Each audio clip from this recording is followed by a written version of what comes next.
অসম চৰকাৰৰ সাংস্কৃতিক পৰিক্ৰমা বিভাগৰ অধীনস্থ প্ৰত্নতত্ত্ব সঞ্চালকালয়ৰ উদ্যোগত আৰু শিৱসাগৰ জিলা প্ৰশাসনৰ সহযোগত শিৱসাগৰ নপুখুৰীৰ প্ৰত্নতাত্ত্বিক স্থানত আয়োজিত বিশ্ব ঐতিহ্য সপ্তাহ 2020ৰ উদ্বোধনী অনুষ্ঠানত উপস্থিত থাকে মুখ্যমন্ত্ৰী সৰ্বানন্দ সোণোৱাল।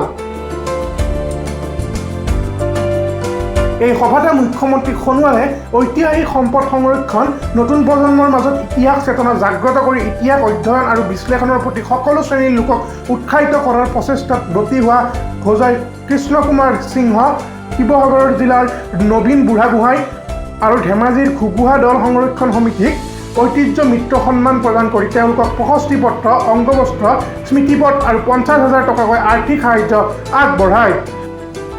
অনুষ্ঠানত ভাষণ প্ৰদান কৰে সাংস্কৃতিক পৰিক্ৰমা প্ৰত্নতাত্ত্বিক বিভাগৰ মন্ত্ৰী কেশৱ মহন্তই।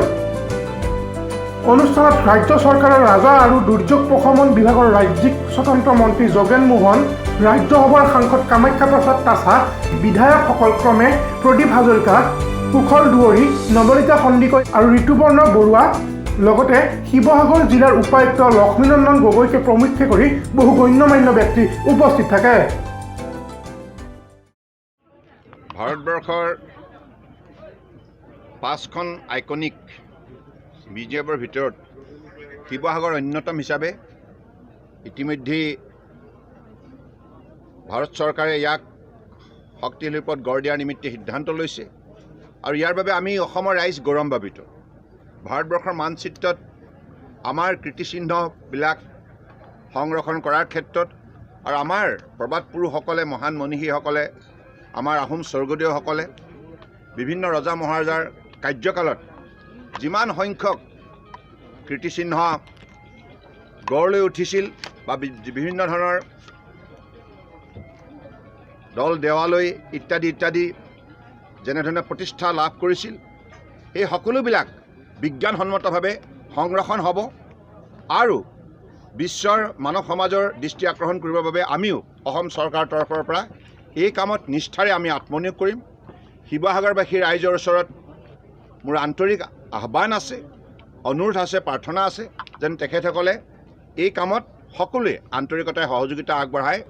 কাৰণ ইয়াৰ যোগেদি উঠি অহা ছাত্ৰ ছাত্ৰীসকলক, উঠি অহা প্ৰজন্মক আমি আমাৰ সভ্যতা সংস্কৃতিৰ শক্তিৰ সন্দৰ্ভত উমান দিব পাৰিম আৰু অসমীয়া জাতিৰ আমাৰ সভ্যতা সংস্কৃতিৰ শক্তিটো বিশ্বৰ মানৱ সমাজেও উমান পাব।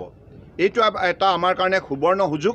গতিকে আমি আশা ৰাখিছোঁ সকলো অসমৰ বৰাক ব্ৰহ্মপুত্ৰ পাহাৰ ভৈয়ামৰ বিভিন্ন অঞ্চলত যিমান কীৰ্তিচিহ্ন আছে, প্ৰত্নতাত্ত্বিক যিমানবিলাক সম্পদ সম্ভাৱনা আছে বা শক্তি আছে, এই সকলোবিলাক আমি আগন্তুক দিনত সংৰক্ষণ কৰাৰ বাবে এটা সুবৰ্ণ সুযোগ লাভ কৰিছোঁ ৰাষ্ট্ৰীয় পৰ্যায়ত। গতিকে এইখিনি কাম অসম চৰকাৰৰ তৰফৰ পৰা নিষ্ঠাৰে কৰা হ'ব আৰু অসমৰ প্ৰতিখন জিলাৰ উপায়ুক্তসকলেও এতিয়াৰ পৰাই তেখেতসকলৰ নিজ নিজ জিলাত থকা কীৰ্তিচিহ্নসমূহ সংৰক্ষণ কৰাৰ তেখেতসকলেও দায়িত্ব পালন কৰিব লাগিব। শিৱসাগৰৰ পৰা আমিৰুৰ ৰহমানৰ ৰিপৰ্ট, 7 News Now।